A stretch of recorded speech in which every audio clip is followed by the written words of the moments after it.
untuk anak flu dan batuk, begini cara melakukan terapinya. Dan ini bisa dikerjakan di rumah sendiri.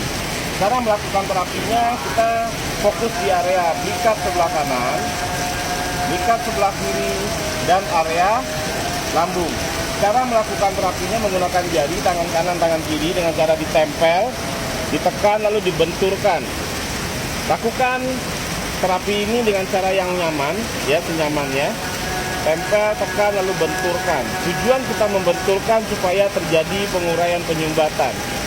Dengan sumbatan terurai, darah lancar, nutrisi tersalurkan, oksigen terkirimkan, maka persoalan bisa teratasi dengan cara yang alami. Begitu juga di bikat sebelah kiri. Kalau tangan kanan Anda pegal, ganti dengan tangan yang kiri.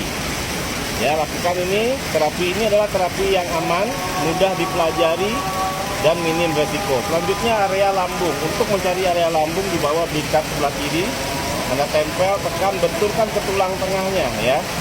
Angkat, tempel, tekan, benturkan. Lakukan terapi ini 20 menit sampai 30 menit.